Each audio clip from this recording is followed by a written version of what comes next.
Greetings, fellow travelers. I am your captain, the DOJ. And I am your co-captain, Spade. And welcome to the Guardians of Geekdom podcast. We are aboard the Pfeiffer. Amy? Yes, Captain. Plot a course for Chandelar? I don't fucking know. You know. Just that place. Plotting course for Chandler. Amy's got this. Yeah. I trust her. Trust her with my life. Oh, you know we had to. Yeah, absolutely. Well, I'm glad you're back, Captain. Thank you, sir. It was good to be back. Man, a lot to talk about, a lot to dissect this week on the Shizzo. But the big headline coming out of San Diego Comic-Con this past week? Yes, it was. Culminated a week ago yesterday. Was the MCU Phase 4. There's all kinds of announcements about different movies and all kinds of different series that we want to get into. One of the big ones that I initially, when I saw the title, that I was just really stoked for was Doctor Strange and the Multiverse of Madness. Yeah, my wife was stoked for that one too because she's a huge Doctor Strange fan, and I was like, wow. My mind just immediately went to IMAX 3D, and then I missed out on the IMAX 3D experience with the first one. I did see it in 3D, right? But I talked to a friend that actually saw it in IMAX 3D, and they were like, "Oh my god!" So I was like, "Yeah, might have to do the IMAX 3D on that one. Okay. I may want to crap my pants a little." And look, get your Spiderman diapers in, get them ready. So. Wear the brown pants. Yeah. But yeah, the visuals of Doctor Strange, the first Doctor Strange, are just incredible to me, and I don't know. I can only imagine with the visuals of traveling through the multiverse, like what kind of craziness you could get into with that.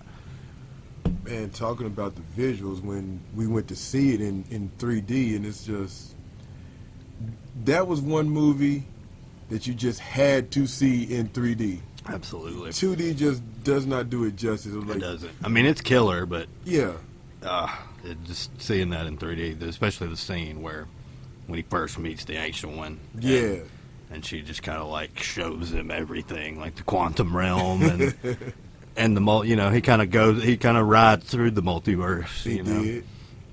They presented it in a way that you could almost imagine yourself doing it. Like I think that was what was so cool about that scene. Another visual I liked from that movie was toward the end when he confronted Dormammu, and just the way Dormammu looked, and you have all the bright colors and everything going is just stuff is flashy and colorful movie. It really was. It was just probably the most visual appealing Marvel movie that they made. Yeah. Well, I mean, I can remember, that opening scene where the Ancient One's fighting the people on the buildings, and she's turning the buildings. Yeah.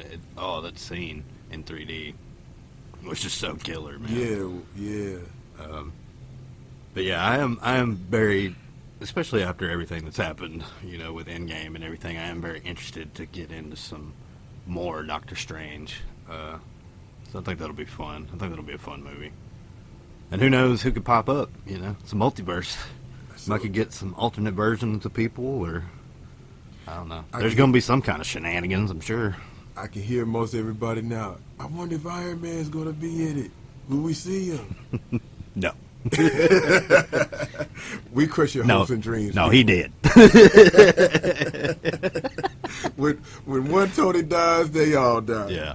Yeah. Every universe's Tony is dead. Take that, America. You guys are dicks, I was about to say, somewhere Cricket is like, you motherfucker. Iron Man's my shit. No, I mean, Iron Man is the shit. Like, we still love Iron Man. Oh, absolutely. Like you said, what a boss way to go out. Yeah. We can only hope to go out like a boss like that. One of the movies I think two I'm looking forward to are Thor 4, which is going to be called Love and Thunder. Thor, Love and Thunder. And All right, let's see. And they're doing a new Blade. Yes, that was on my notes too. That I wanted to talk to you about how you felt about them doing a new Blade. I was pretty excited. I'm excited about this one because as far as for the previous trilogy, the only one I actually liked was the first Blade. Two, You didn't like the other ones? I didn't really. Two, when I saw it twice, once in theaters and once on TV, and some of the scenes, like, I noticed they can CGI stuff, but it looked just too cartoony. Mm-hmm. And then 3, I was just kind of like, okay, it's not Spider-Man 3 bad, but it was just, I just didn't like it. I don't know. There's something about the Blade movies that was, I don't know. I liked them for some reason. I like him as a character overall. Oh yeah, think he's awesome, I dig the Blade character, and I dig the idea of him being more comic accurate and incorporated into the Marvel universe. Yeah. Because Blade and Spider-Man have had a lot of interactions before, Right. so I really, how cool would that be? That's really cool. Like Morbius, Yeah. like, oh man, I can only imagine what they've got up their sleeves for that. Also, Blades even had some interaction, in comic book continuity with Ghost Rider, Yeah. and I'm like, hey, that would be a cool way to introduce Ghost Rider into the MCU as well.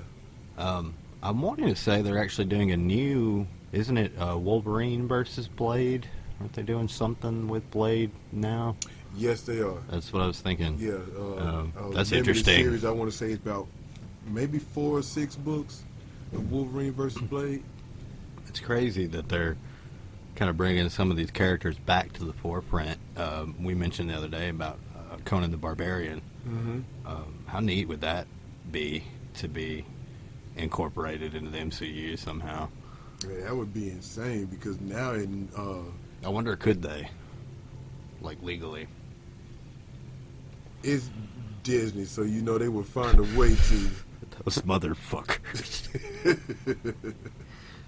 But I could see it, especially if they did. They're gonna do eventually another Avengers movie. Might not be in the next 5 years. You might have to wait closer to 10. But I know that was a big, hullabaloo about the Phase 4 stuff. Where's the Avengers? Well, shit.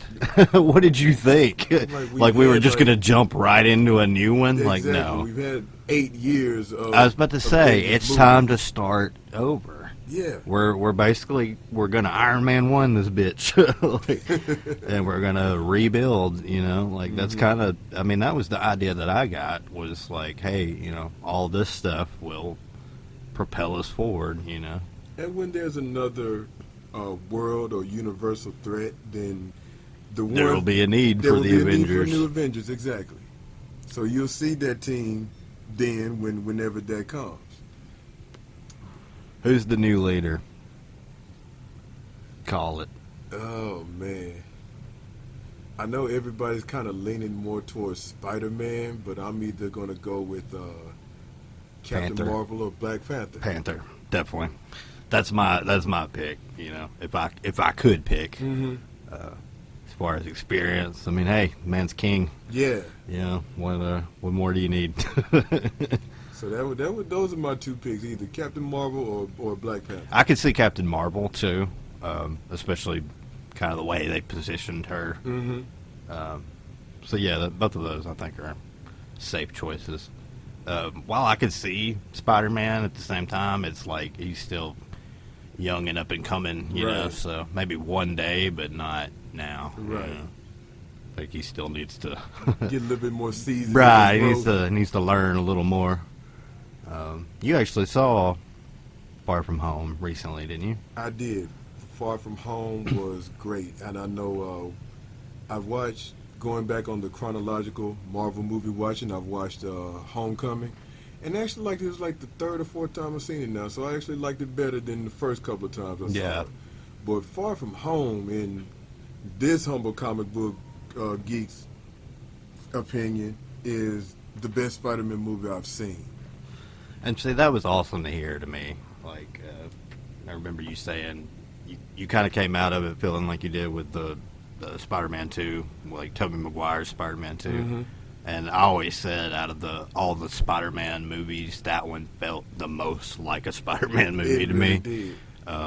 Doc Ock was a great villain, and that was the most compelling out of the Raimi movies. But when you said, this was kind of exceeded that feeling, I was like, wow, that's cool, because Spider-Man needed that, They do it with the twist in where, like, in the past you see somebody has good motives, something happens to them and they turn villainous.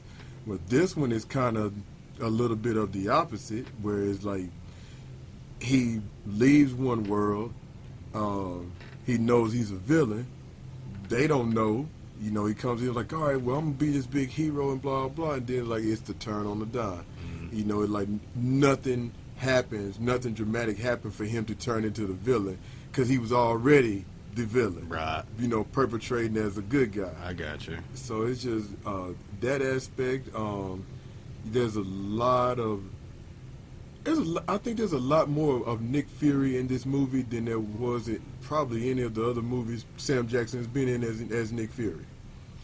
And it's funny seeing the interaction, like, him having to deal with Tony and Iron Man and the Avengers, and him interacting with, like, Captain America or whomever else. Now he's having to deal with a teenager. Yeah. So you can kind of imagine how... Let's say Nick Fury's short-ass fuse. And it gets shorter. And he's just like, I'm old. I ain't got time for this mess. Motherfucker!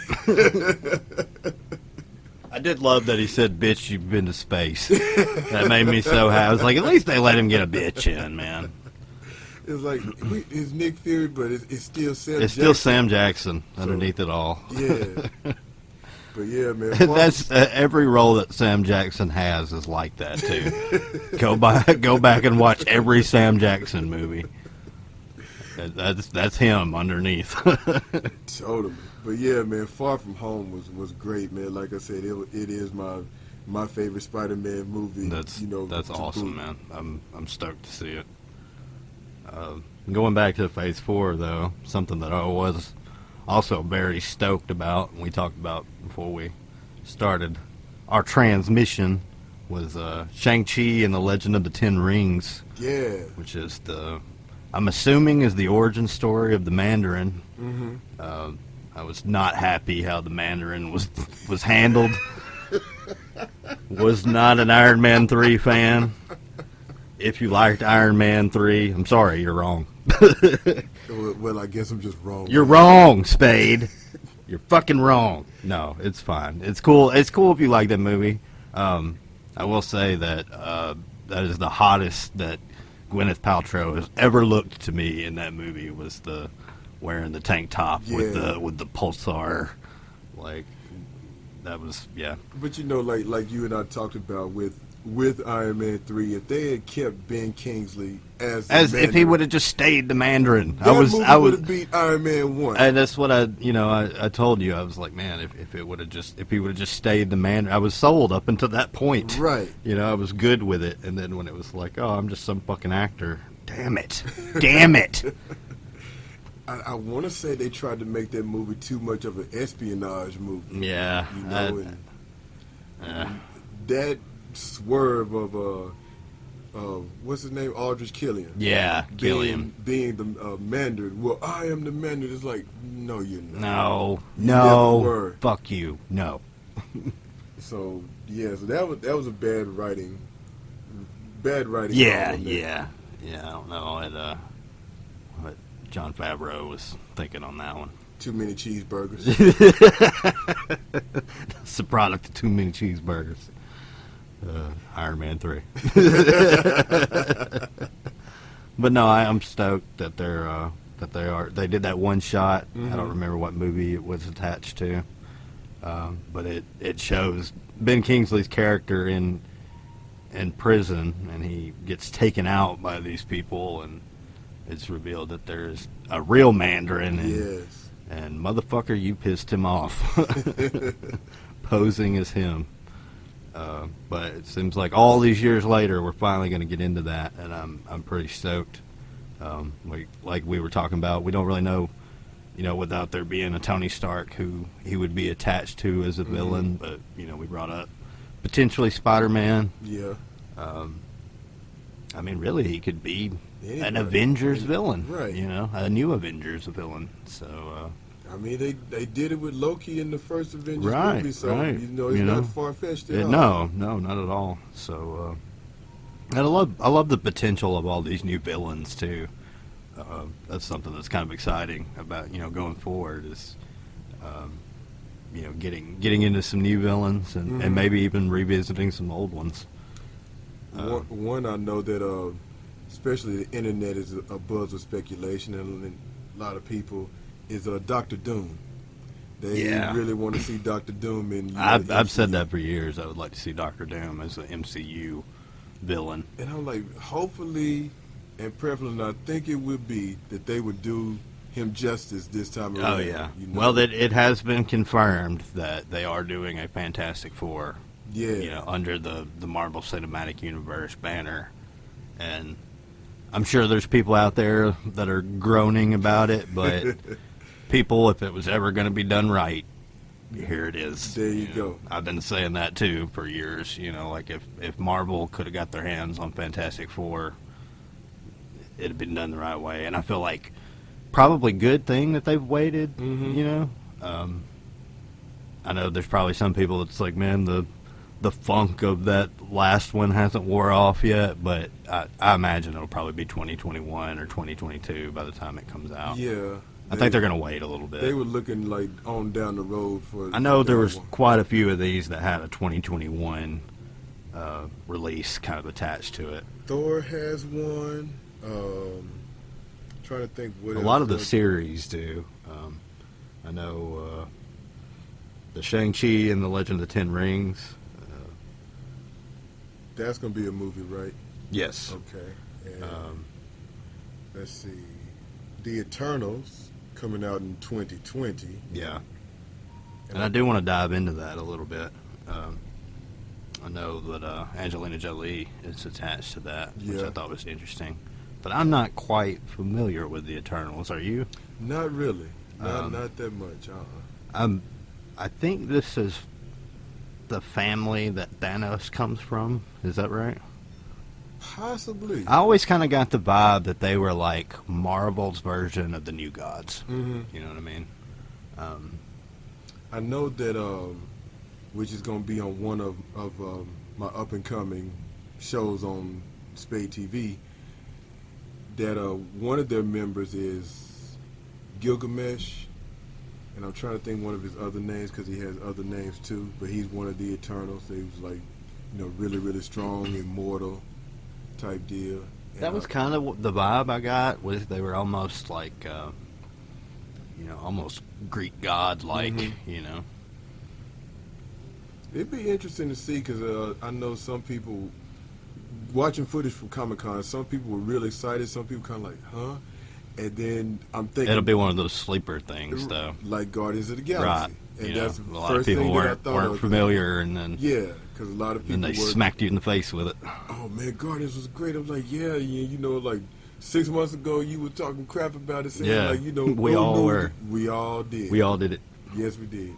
I'm happy to eat those words. Yeah, me too. But what about talking about the shows? It's gonna be on Disney Plus. Man, fuck Disney Plus. Fuck Disney, period. I'm very conflicted with all of this, but we're not gonna say Disney Plus on the show anymore. That's one of my Vince McMahon rules from now on. Can't say Disney Plus. So we can't talk about Disney Plus. No Disney Plus.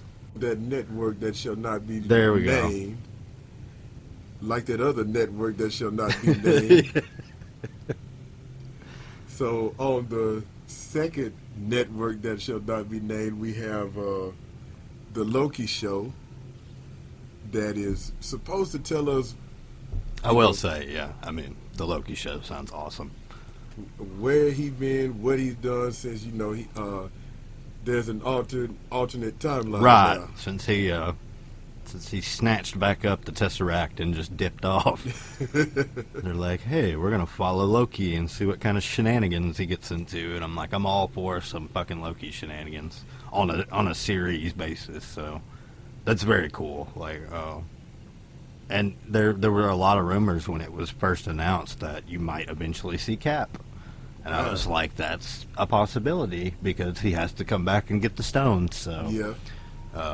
that would be what a killer ending that would be to that series. Is like Cap just knocks him the fuck out and takes him back to Asgard. I'm like, remember, he still had Mjolnir when he left. Right. So I mean, he could just wallop his ass and fucking. Yeah. That would be great. Yeah, Like, it would be. Loki causing all this shit yeah. just to get thwarted. And then, like, remember me? Oh no! Wow. Yeah. Yeah, that would be great. Also, to see Loki's reaction of Cap with Mjolnir would probably be pretty classic too.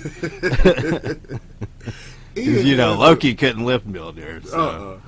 And he has had some classic reactions in every movie he's been in. Tom Hiddleston is the man. Yeah. At playing Loki, and I think it's so crazy that he initially tried out for Thor, and but ended up being Loki, which is crazy because I couldn't imagine him as Thor now, but killer actor all the way around, not just Loki, but everything I've ever seen him in. He's I would great. like to see some if they could get Chris Hemsworth to guest star on the show one day. I would like to see some type of reversal to where Loki is Thor or Tom Hiddleston is Thor and Chris Hemsworth be Loki. That could be really funny. I could see that. Because I'm like, of course we see in Ragnarok and even in Endgame, Chris Hemsworth as Thor, he can be hilarious. Oh, absolutely. And just imagine, like you said, the shenanigans that Loki can get into and the presence that Tom Hiddleston brings to that character. Yeah. I'm like, for them to do a role reversal like that, I think that would be. I'm like, yeah, I'm watching that. Yeah. I think that would be great. I mean, there's so much room for fun with a Loki series because I mean, he's the trickster. He can do all kinds of things. No doubt. There's room for all kinds of shit. But I'm not entirely sure what the timeline is on the other series, though. I know there's a Hawkeye series. Mm-hmm. There's a WandaVision series. Falcon and Winter Soldier, which I am very interested in. I've heard Baron Zemo is going to return for that.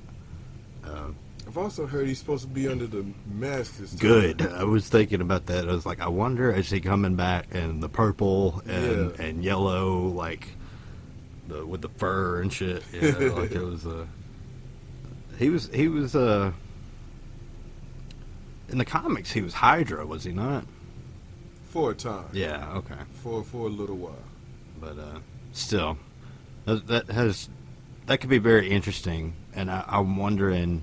What do you think the timeline is on that? Do you think it's before or after?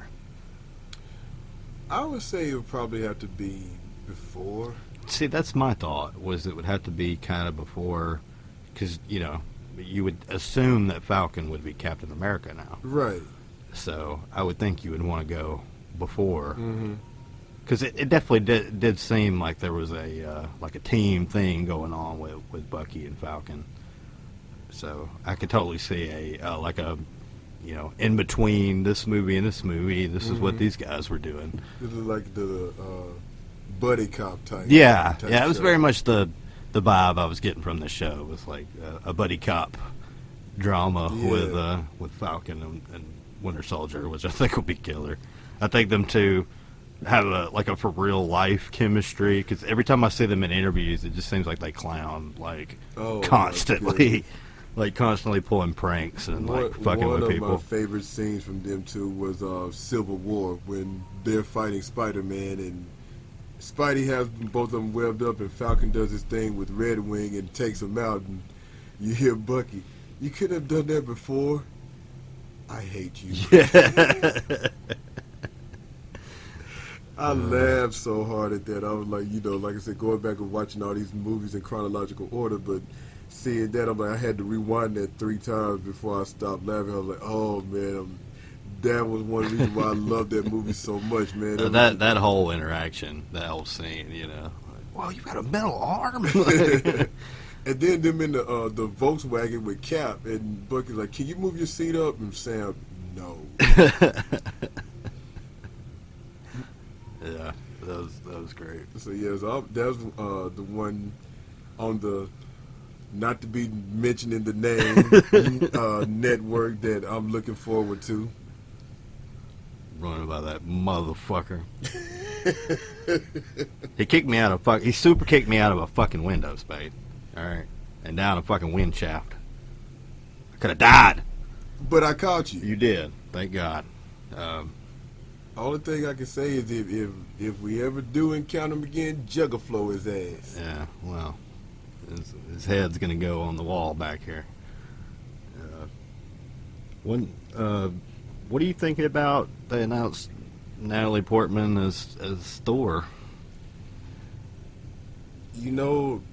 Watching the reaction from that, a lot of people, some stood up and cheered, some kind of, but I like it. Yeah, I do, especially comic accurate. Yeah, and that's exactly what I was getting ready to say. Comic accurate because, for a while Thor was deemed unworthy. Yeah, Mjolnir basically rejected him, and she picks him up and she becomes Thor. Mm-hmm. In the description, whosoever holds his hammer. I was about to say, there's only been a handful of people that's been able to pick it up. Right.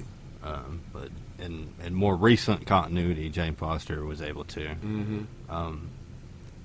In that continuity, though, she was terminally ill, was she not? She had cancer. Yeah.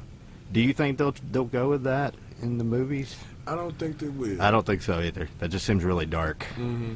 And it almost seems like they want this to be more of like a hooray, female Thor. I do think it's a setup for the big female team that they're talking about. Mm-hmm. Female Thor and Captain Marvel and Scarlet Witch and all the female characters as a unit. Which they were A-Force in the comic. Right. There has been talks of an A-Force movie, or the desire to do an A-Force movie, which could be pretty cool. I think it would be. Especially if you could get into, like, She-Hulk and some characters like that. That could be really fun. That would be really dope to see a live-action She-Hulk. Yeah, I think it might be time to get into She-Hulk, I would think. Yeah. I wonder what the copyright gimmick is on that. But yeah, that would be neat to see. It's something I haven't really thought about until just now, but it's like, oh man, She-Hulk. That would be really cool. Yeah, but yeah, the potential of an A-Force could be cool. But yeah, I know there were mixed reactions about Natalie Portman as Thor. You know, naturally all the internet marks. Brr! Fucking social justice warriors trying to shove shit down our throats. Women. Boo.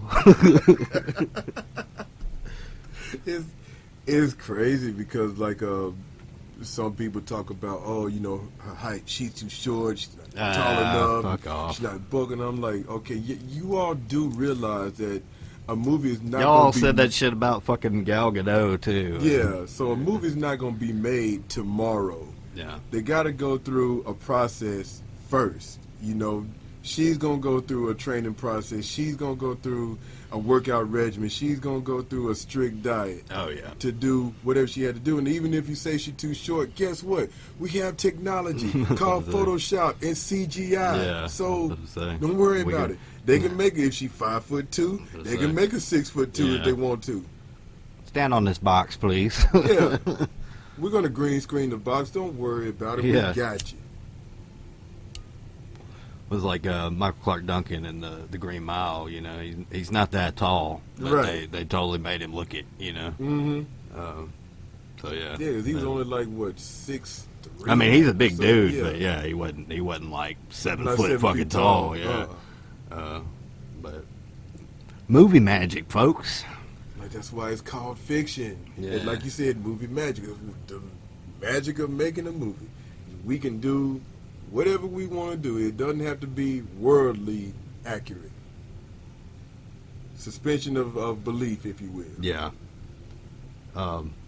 Another thing they announced that I was actually kind of like intrigued and kind of excited about was they're going to do a What If animated series. Yeah. That all of the MCU actors that are in whatever the What If scenario is will be voiced by, you know, the actors that portray them in the movies, which I thought was fucking cool as hell. Mm-hmm. I was a big fan of the What If comics Mm-hmm. back in the day.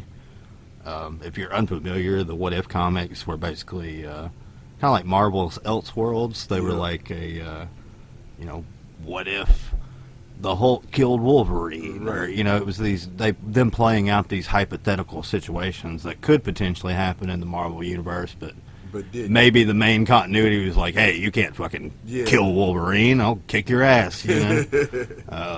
So it was just kind of one of those like, hey, let's play in an alternate, you know. But I've done some recent ones now. I have 3 of them. What if Spider-Man had became the Punisher? Oh, wow. What if Flash Thompson had became Spider-Man? And what if Thor was raised by frost giants? Huh. And all of those viable scenarios for, like you said, for the regular continuity in it, especially the one with Spider-Man as Punisher, because, you know, Spidey loses, you know, his natural parents, and then Uncle Ben is murdered. We know his storyline, his origin. But in this one, he basically it's like him being Frank Castle, but he's Peter Parker.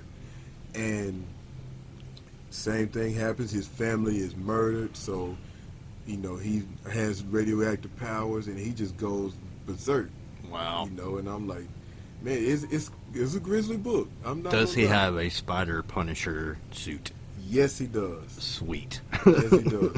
Black suit, webs, the Punisher symbol that comes into like the spider legs. Like that. Nice. And it's reminiscent of how early 2099 Spider-Man's logo looked. Okay, cool. But just in black and white. Neat. And instead he has web shooters, but he can also shoot bullets. Oh, wow. instead.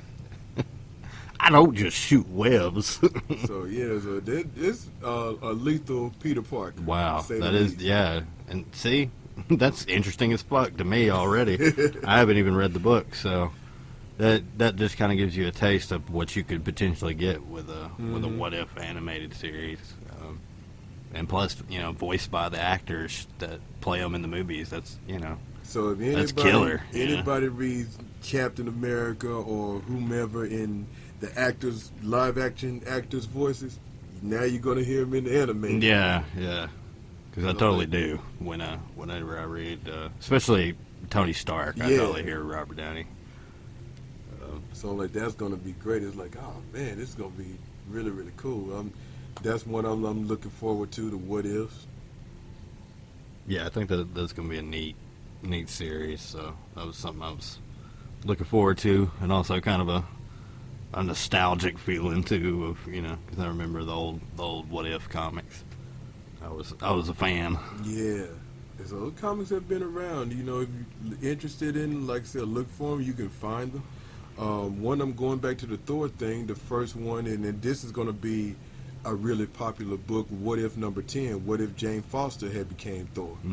So I'm like, that's one that's on everybody's hot list now, and I'm like, the book was already worth, I think now it's going to shoot up in value even I'm more, sure. and it's a hard to find one, let's say it like that. Yeah, if it's already hard to find, then I imagine it's going to be scarce here soon. But yeah, a lot of potential for fun stuff coming out of Phase 4. I think we're headed in the right direction. I think all the criticisms are just kind of premature, meh. And I think Kevin Feige and Marvel Studios did a great thing announcing it's a Comic-Con, because everybody was all, especially after Endgame, what are we going to do? Oh, we got man. Spider-Man, and what are we going to do? Okay, well, rest easy. And that, like I was going to mention to you, I was like, man, Kevin Feige's poker face has become incredible. Because I'm watching an interview he's doing at Comic-Con, and some guy's asking him all these questions about, you know, what's the potential of Deadpool and blah blah blah, and you know, and his whole mentality and vibe was just like, no, just wait. It'll be good. Just wait. You know, like, because he always kind of misdirects it, like, when we have the opportunity, yeah, that'll be fun. You know, like, so it's just like, you ain't getting shit out of Kevin Feige, man. He is stone faced. He's done this for fucking over 10 years now, so he's like, I'm good at this shit. Yeah, you ain't getting nothing out of me. He knows what to do and what not to do. He's more worried about Mark Ruffalo and fucking Tom Holland than him. You know. Oh, we get a muzzle on them too. Yeah. Speaking of that, man, I kind of want to segue into a little bit about Endgame. You know, now it's the #1 movie all time. Yeah, we spoke too soon on the last episode. It has officially surpassed Avatar as #1 movie of all time. So I'm like, yes, that is awesome. Greatest of all time. A moniker that I'm familiar with. Thank you very much. The GOAT, if you will. And but it like one thing talking about Kevin Feige and then speaking of on Tom Holland and Mark Ruffalo was that he made sure to film different endings for Endgame should they spoil it. Wow. And that's dedication. So they're like, okay, well, it's going to end this way. It's going to end this way. And no, it is like, yeah. Like, he's just going to let them think that. Yeah. I got this in mind right here, but we can't tell these two. Right. Because they spoil too much. So that is pretty clever. We're just going to have everybody confused all the time. And then you get guys like Chris Evans, Robert Downey Jr., and Scarlett Johansson. Like, I don't know what the ending is. Yeah. Well, how do you not know? Because we filmed about 6 or 7 of them. Yeah. So yeah, that was. I mean, that's got to be kind of cool to be the actor and kind of like finally get to see how it actually ends. You know, especially if you're left in the dark like that. Which I'm sure by the end of that they're like, hey, I'm getting my money. I don't give a fuck. No doubt. We are all paid. That's it, guys. Good night. Going to the bank in the morning. Yeah. Fuck Captain Marvel. We out.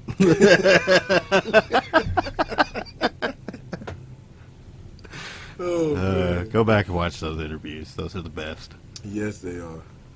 Because she's just, you think you're the strongest. Chris Hemsworth throwing shade. Tom Cruise over here. Oh, man. That's good shit. Yeah, it was. So, on Twitter earlier, and Jon Moxley tweets out a picture of Kenta and Okada squaring off against each other. And a lot of people are thinking that might be a tease for a possible. I know, there's potential for either one, but the potential of a Jon Moxley Okada match is wow. Yeah, like that.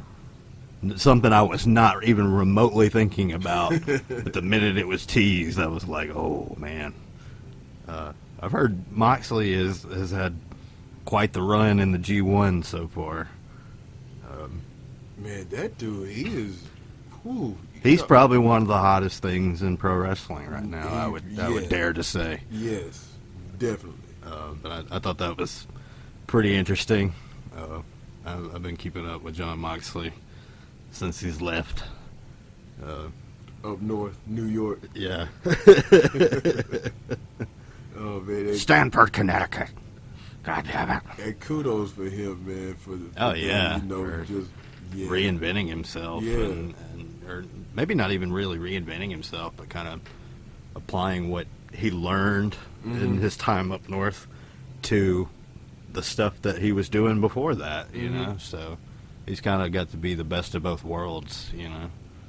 But I'm really looking forward to his match with Kenny Omega at All Out. It's like Chris Jericho, Yeah. Like you said. In a way, it's a reinvention, but it's also, like you said, applying what he learned up there when it's time there, applying what he learned before he got there, and putting it all together. And you don't really see too many workers who know how to put all this together like that. Especially, some do once they leave there, some don't. But in this day and age now, you really see people who know, like, okay, may not have been anything there, but I gained some experience. I did learn something. So, and it's almost like you have to leave, yeah, in order to get that. At some point, I've said it a million times. Look at Drew McIntyre's indie run, which they book him like shit, but his indie stuff was killer. His TNA stuff was pretty good. Oh yeah, and that's what I'm saying. Like he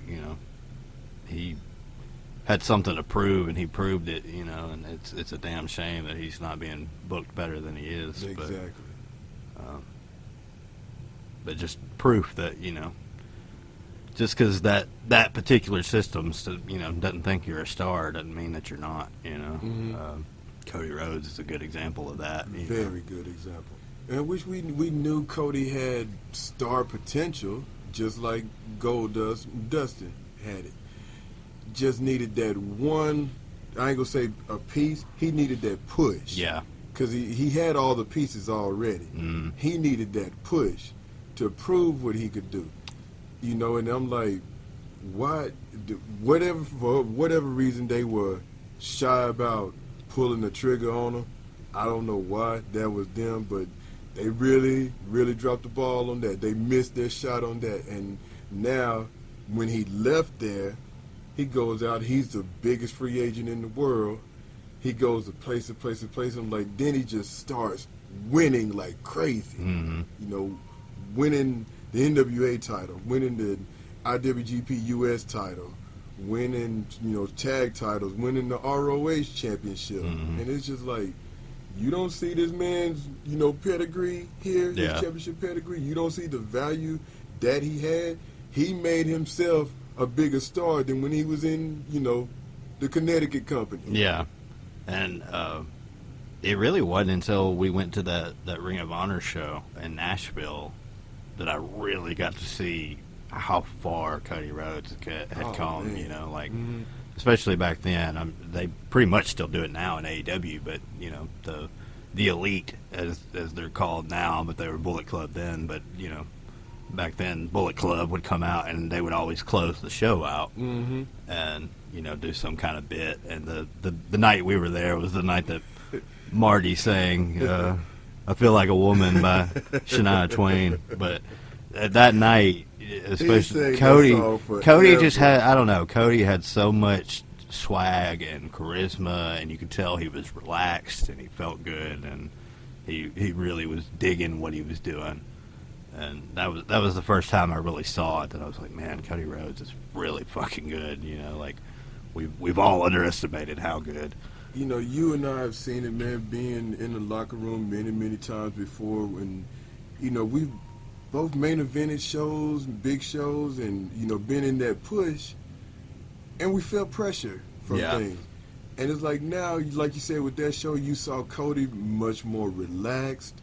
He was it was him, but he knew it wasn't solely him or solely on him. He's like, look, I want to be one of the ones. I might be a pillar helping holding this thing up, but we're all doing this. And it's just like, he was allowed to go out and be him. Yeah. He didn't have to be Dusty Rhodes' son. He didn't have to be Stardust. He could just be him. Yeah. And when he came up with the moniker, The American Nightmare, it's like he just took off.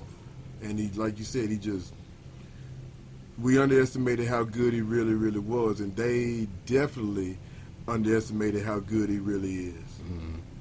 So, you brought this up earlier, that Henry Cavill is still open to playing Superman. We talked about that briefly on the last show. Yeah, about he was potentially not going to be Superman anymore. Nobody knows what the fuck they want to do anymore. Especially over with WB. Over fucking WB and DC. Oh my goodness. Get your shit together, guys. But Henry Cavill, like his thing is, he wanted to portray a story where the absolute power that Superman has is kind of affecting him. And I'm assuming in a negative way, where he's being more of a dictator instead of the Boy Scout, so to speak.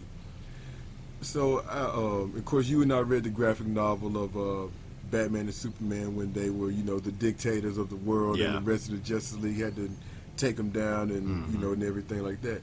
So I'm guessing it's kind of a play like that, and how many people feel Superman is too powerful and maybe too good. Like, how can somebody be that good? And he wants to see not necessarily a I guess kind of a darker Superman, Yeah. so to speak. Definitely with a darker tone, darker storyline. But Well, I mean, apparently that's what Snyder's cut was going to lead to.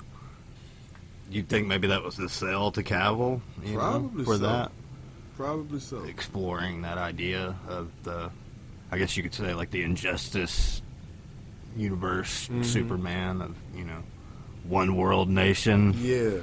Uh, Because we've seen it in comic books, we've seen it in the video games, we've seen it in the cartoons. Yeah. We haven't really touched on it a lot in live action. There, are times where, especially like in Smallville, when Clark was exposed to red kryptonite, Right. and lost his inhibition. So you got a sliver of it then. yeah. You When he saw was him- Cal. Yeah. Cool cat. Cool Cal. And then you see Ultraman from that Right. universe right. too. So we've seen a dark Superman like in that, but it's never been fully developed. Right. Say it like that. And I think if you were able to take a movie and kind of stretch it out and draw it out a little bit, you would see a lot more of that story, and you would see how that plays out. Another storyline that he wanted to do was for tomorrow, where he's kind of I know people talked about how moody, I guess, Superman was in like Batman vs Superman and Yeah. even Man of Steel to a degree. But in For Tomorrow, for anybody who hadn't read it, it's like, Lois disappears, the majority of Earth's population disappears, and it happens under Superman's watch. And of course, people are like, well, why didn't you do something about it? And Superman is, he can't save everybody at the same time. Right. No matter how powerful and how fast he is. So that was another storyline that Henry wanted to do, because it showed an introspective version of Superman, like, well, what happened that caused me to fail right here? Right. I'm supposed to be the world's protector. So he has some good ideas as far as for, they just need to be ironed out, but he has Yeah, some good ideas yeah. as far as for what he wanted to do with Superman, and it's just WB is like, oh, well, we have no plans for Superman right now. And I'm like, you have so much history on Superman and Batman. You rebooted, finna redo Batman, again. And now you're like, oh, we don't have any plans for Superman. And I'm just like, okay, but yet there are so many stories to be told from both of those characters, You're right. as well as others, But I think that, but Henry Cavill, like I said, his representatives, they are still kind of like, yeah, he still want to play Superman, and he's open to it. So we just, again, same thing, it's just a waiting game, because of course you gonna hear later on, oh no, he didn't say that. Oh, He don't yeah, want to yeah, play. yeah. It keeps changing. Yeah. And that's the thing, I think, until it's in writing, that's all it's going to be is speculating and hearsay and, well, they said this, but then he said this. And, Like, nobody said anything. yeah. But I love Henry Cavill as Superman. I hope they work it out.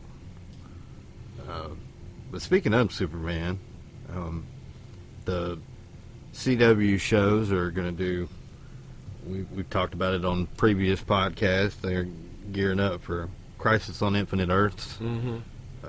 It's just going to be a huge crossover. 5-show event. Wow. Yeah. That's huge. Yeah. A lot of stuff coming out of that. That is supposed to be when Stephen Amell wraps it up for the Arrow character. That's bittersweet, I'm sure. But one of the big things coming out of Comic-Con especially was that Brandon Routh will be playing the Kingdom Come version of Superman. Yes. Which I think is fucking awesome. I like Brandon Routh as Superman. I know, not everybody really likes Superman Returns. It was, for what it was good, I thought, for what they were going for. I think maybe it was just a little outdated for people. And there were a few things about it that I was kind of meh. Yeah.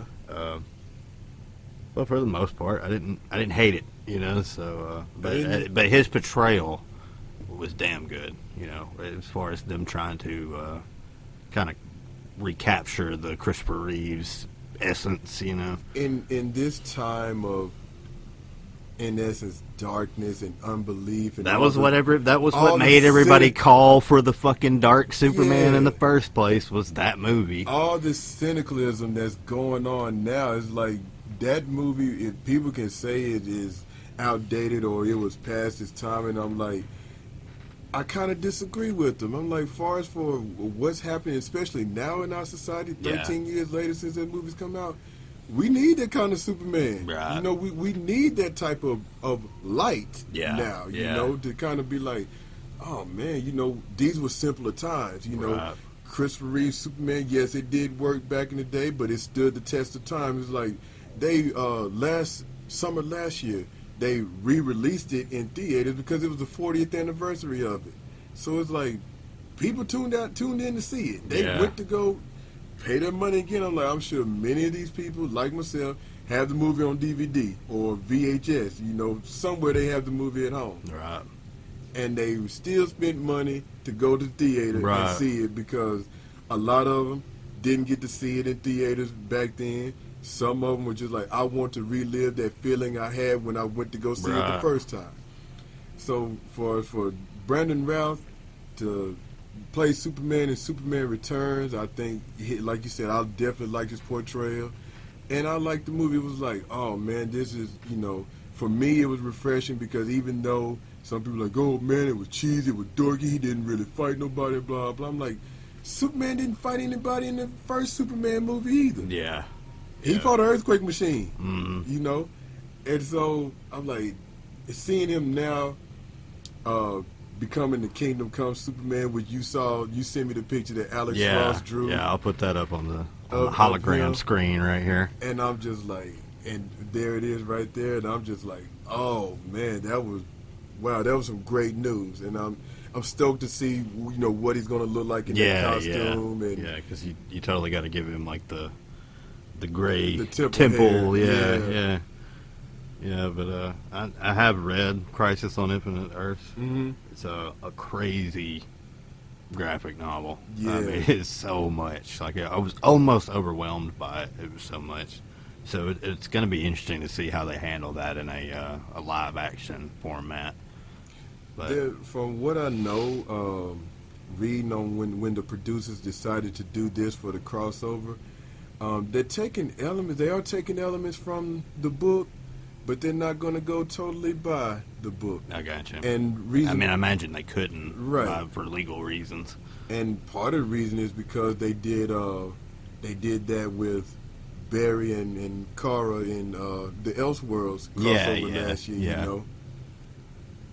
But I'm like you said, stoked for this one, and yes, like just to repeat what I said earlier, a 5-show crossover. So this is going to be pretty much the biggest. Yeah, because the most it was 4 before, right? Mm-hmm. Yeah, so that's that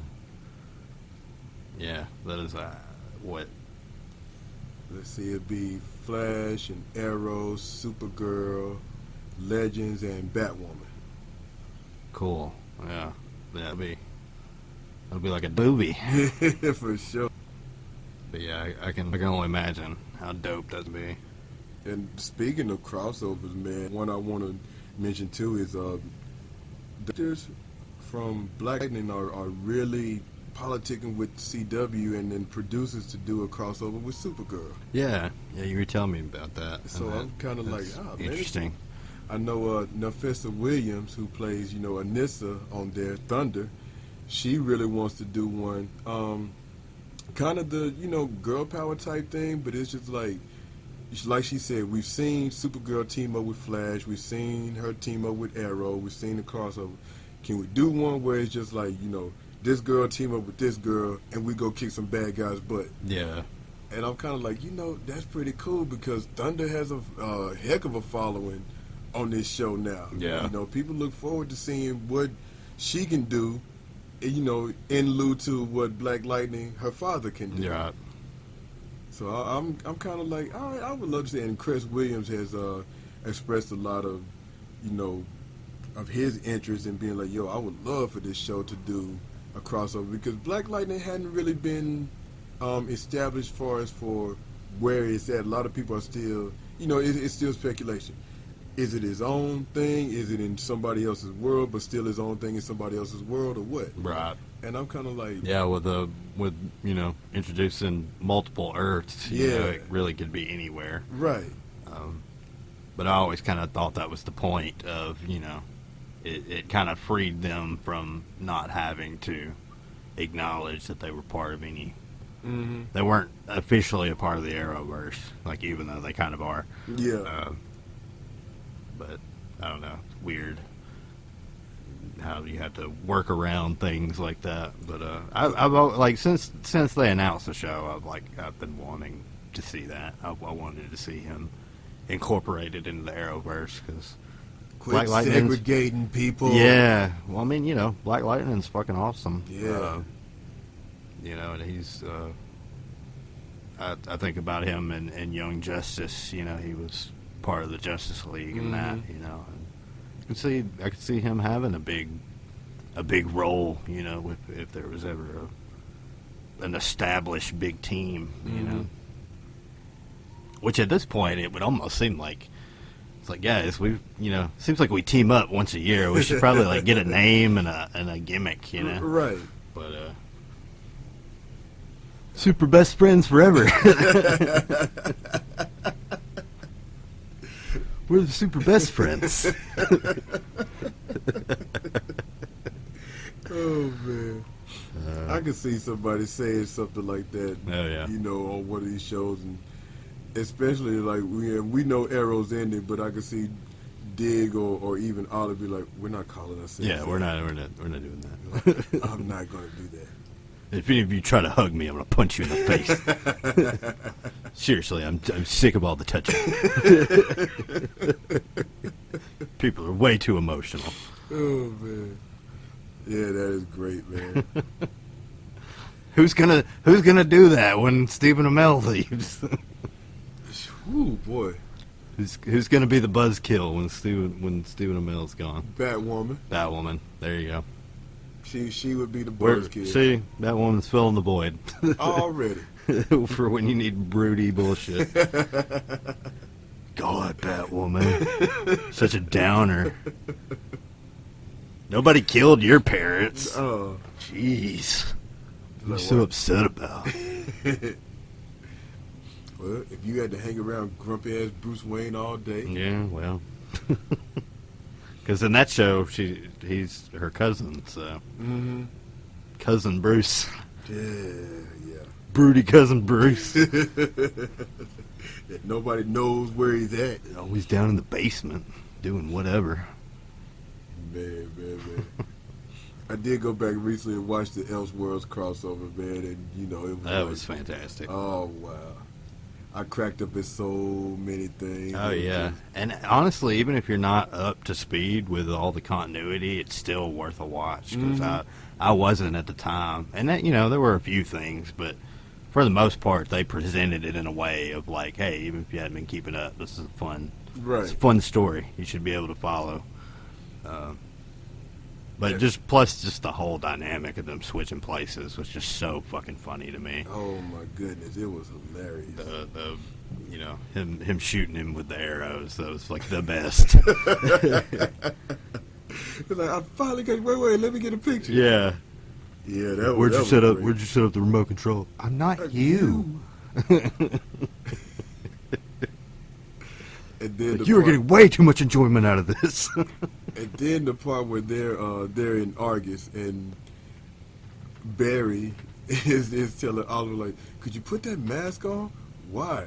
The world thinks of you. Like, well, this is not my face. Well, it could be. Everybody gonna know it's me.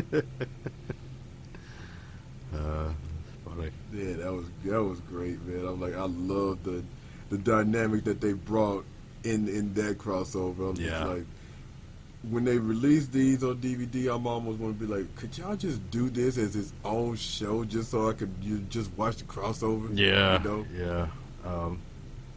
It really was like a kind of a Batman Superman like, you know, role reversal type story of like walking a mile in the other person's shoes. Exactly.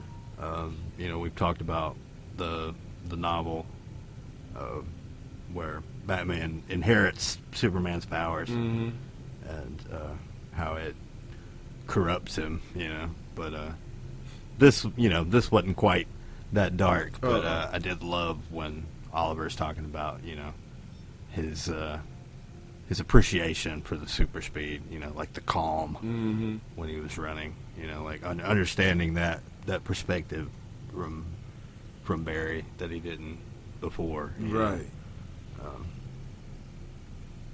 But yeah, great crossover. Oh yeah. And if Crisis is going to be better than that, then holy shit, you know. Like, every year I keep thinking, I'm like, how the hell are they going to top this? And somehow they do. So zero doubts that Crisis on Infinite Earths is going to be awesome. Man, you got to imagine them sitting at their, I'm going to call it like the Justice League round table, you know, throwing ideas and, well, how can we do this? And you know, how can we top this? Like last year's was, you know, this, and this.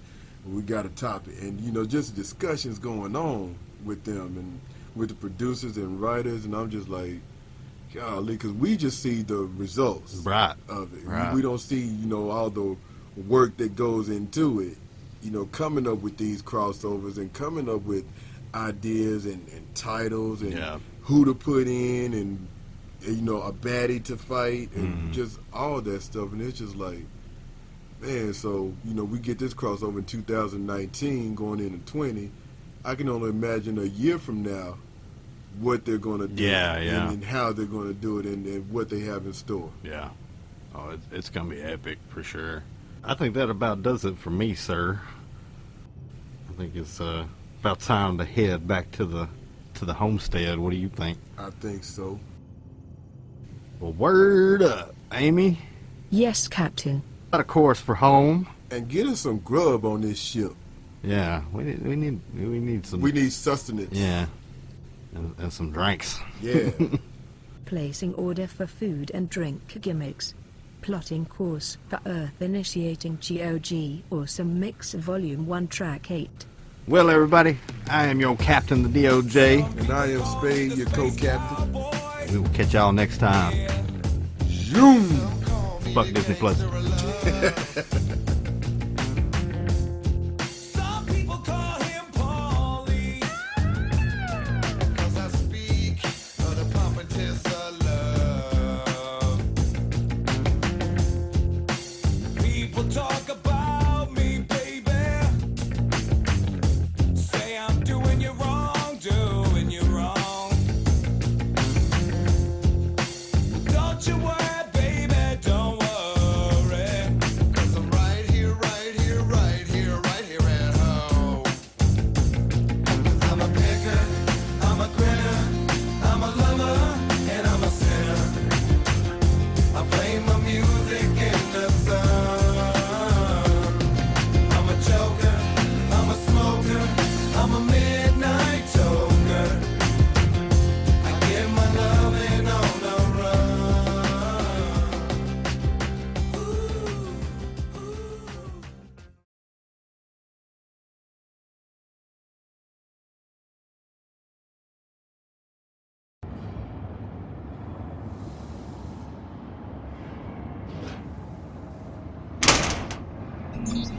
All right, I'm in. Go down the corridor. Make a left at the end. The security door will be at the end of that hallway. All right, headed out. Jay, trouble. Gotta take out some droids. Shouldn't be a problem, though. It's the one they call Spade. Sees him at once. Ah!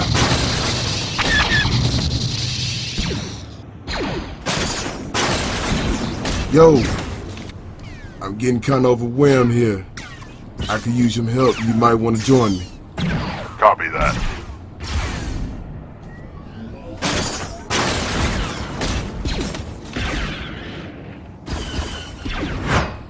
Yeah! Yeah!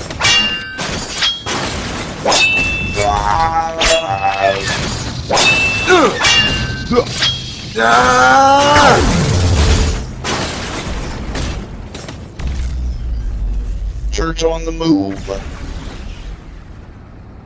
You better run. Amy, Yes, Captain. security door is open. Bring the ship in. There's enough Tabana gas here to power the hyperdrive for years. Copy that, Captain.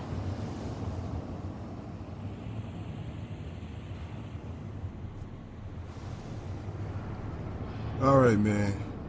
We got this gas. Now, I need you and Amy to get this thing as far away from here as possible. What? What are you talking about? I need y'all to get this far away as possible. I don't understand, bro. What, are you not coming with us? Not this time. I kind of have a personal mission I have to take care of right now. Personal mission? I don't... Bro, we just got the show back. Like, what? I don't understand. Well, you remember when you had to go off and do your thing by yourself? I kind of had the same thing coming. And it's just something I really need to take care of. I won't be gone long, though. I mean, alright, bro. I mean, do what you gotta do, man. Like, here, take this sword back, man. It's not working for me anyway. Something about the weight. Kind of off. Yeah, I don't know. I gotta get another lightsaber, bro. This is the reason this damn thing is called heavy metal. But like I said, I won't be gone long. I'm gonna take care of this, and I will be back. All right, dude. Well, come back, cause I can't fight the Disney Empire alone, bro. You better not fight him alone. Well, all right, dog. I appreciate it, bro. Love you, man.